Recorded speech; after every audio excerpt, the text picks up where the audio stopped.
This man will not be invited on Al-Jazeera anytime soon. An Israeli professor single-handedly destroys this entire anti-Israel panel along with Mehdi Hassan. Check it out. We have Diana Boutou, who's a Palestinian lawyer in Israel, former advisor to the PLO. Emmanuel Navon is an international relations lecturer at Tel Aviv University. Daniel Levy is a former Israeli peace negotiator, president of the US Middle East Peace Project. Diana, I'm interested in hearing what you have to say about genocide, because we started the show talking about genocide. Benny very adamantly says it's absurd. There's many definitions. You're a lawyer. What do you make of that? Look, Benny is exactly what I expect him to be, which is a genocide denier and a genocide apologist. Every human rights organization has been defining this as a genocide. We have the ICJ that has come out and said that there's plausible case for genocide, and yet we're to believe the Israelis, the only people who say that it isn't a genocide. Israel's allowed to be a colonizer. Israel's Short side note, the ICJ actually corrected that and said they did not find any plausible case for genocide, and yet the other side continues to repeat that lie. Allowed to do what it pleases, and that Palestinians just have to sit by idly and take it.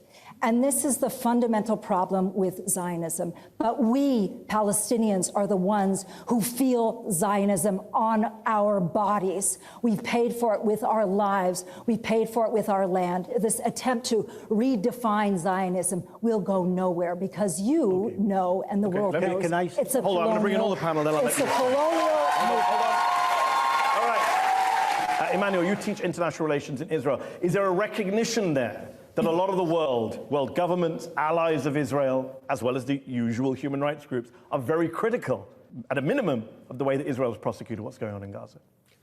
Well, first of all, Diana said we're feeling Zionism. You're right, you're feeling it, because the only place in the Middle East where Arabs are free is Israel. And so the freedom that you have, Diana, is because the only country in the Middle East where there is freedom is the state of Israel, from which you benefit, and you should be thankful for it. I'm not grateful at all. Because the only country in the Middle East where Arabs can elect their officials, be elected, be judges at the Supreme Court, be president of a university, the only free country in the Middle East is Israel. Daniel, do you want to respond to that? I find it... I love it. Oh, we're feeling Zionism. We're feeling Zionism. It's terrible.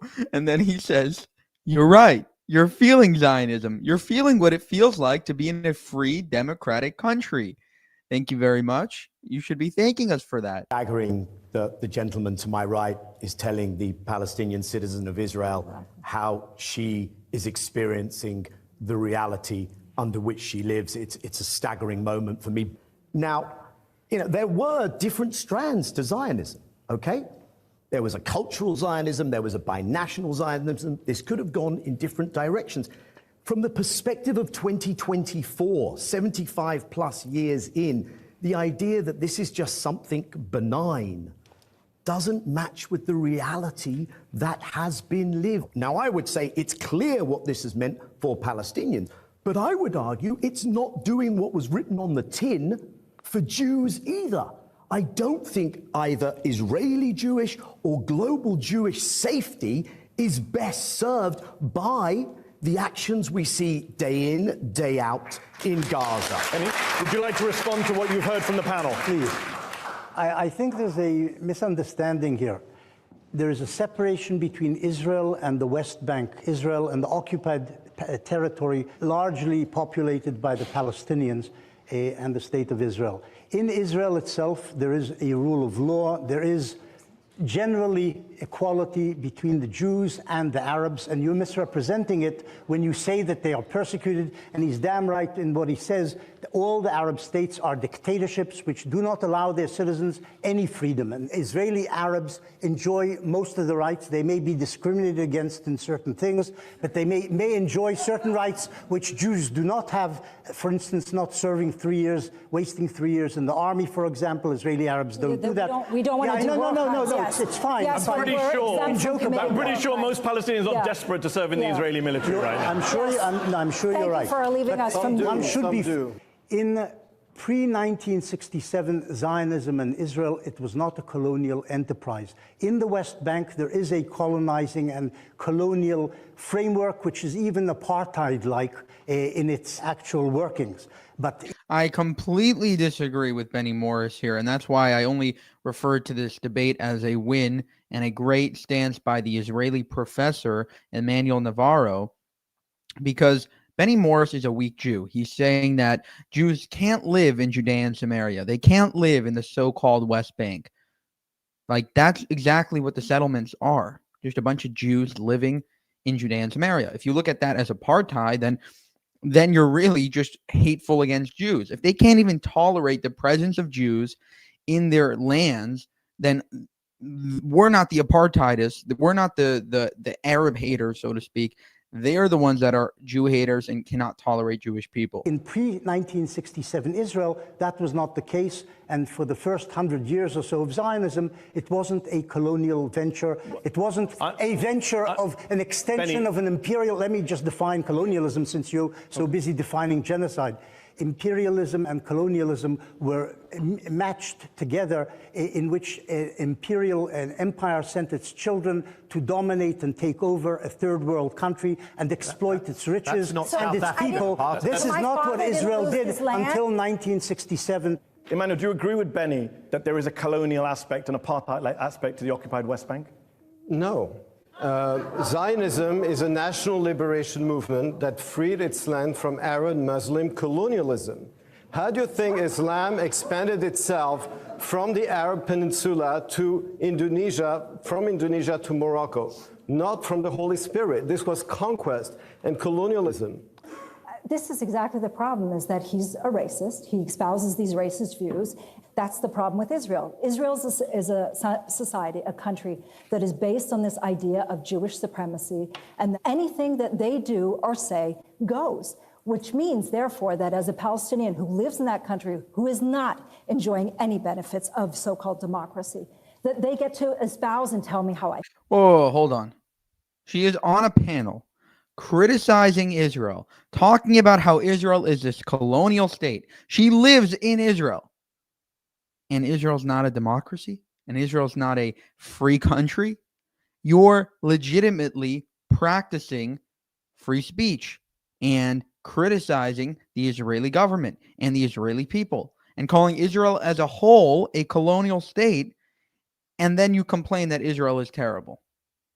That is insane. feel. They get to make statements like we are a fifth column, and they actually treat Palestinians as though they are a fifth column. It's very important, Mehdi, for people to understand that Israel came to us. We didn't immigrate to Israel. Israel's a colonial movement, and as a colonial movement, its aim is to not only get rid of Palestinians, but it's to transform the entire place, to erase and replace. Okay, Emmanuel, I want to ask you this. Do you recognize the shifts that Benny was agreeing on at the start of this segment about what's happening inside of Israeli society? Well, allow me to respond to what Diana just said. She's not telling the truth. What she's saying is not true. First of all, the Jewish country, I mean, there are over 190 states in the world. Most of them are nation states. It's not about supremacy. It is about national self-determination and freedom. Now, we didn't come to you. This is our land. No, it's not. This is a Jewish land. The way that the state was created was our through land. the And ethnic first of all, when you cleansing take of we came to you, it's not. I did not including interrupt my you. family. Diana, let him finish his point, Diana. Okay. First of all, when you say we've been there for hundreds of years, the word Palestine, it's an invention of British colonialism. Again, It was denier. invented in 1920. It did not exist under the Ottoman Empire. Again, so denier. when this story starts, it's a colonial invention. So when you said Palestine, and you can't even pronounce it in Arabic because there's no P in Arabic, that's why we say Philistine, right? There's no J in Hebrew. We did not There's no J in conquer. Hebrew. All right, Emmanuel. And then all hell broke loose. Great job by Emmanuel Navarro, an Israeli professor who wasn't scared to go on Al Jazeera and actually tell them what he thinks and actually stand up. Not like Benny Morris, well, Israel, they shouldn't do those settlements and they, should maybe dial it back and, etc. Israel is a colonial state, and all this BS. No. I'm going to tell you what I think. And what I think is there's a bunch of Muslims complaining, a bunch of Muslim and Arab states complaining about Israel. And whilst they're colonizing the entire region and literally in their books talk about how Islam is going to spread throughout the entire world. And they're very open about their colonialism. Like Douglas Murray says, everything that they're accusing the Jews of, they are guilty of. Everything that they're trying to paint onto the Jewish state, that they're colonialists, that they're, it's an apartheid state. How many Jews live in Muslim countries? Where are the Jews in Muslim countries? They don't exist. And the reason why they don't exist is because Muslims made it so intolerable to live there and so dangerous for Jews to be in that region. They all pretty much were like, let's get the heck out of here. I mean, there's some cases of like 10,000 Jews here and 10,000 Jews there. But in general, we were basically expelled from all of those countries. And now they're like, Israel is not tolerating the 2 million Palestinians that live there as equal citizens that can vote. An Arab judge basically took a prime minister and put him in jail over, corruption.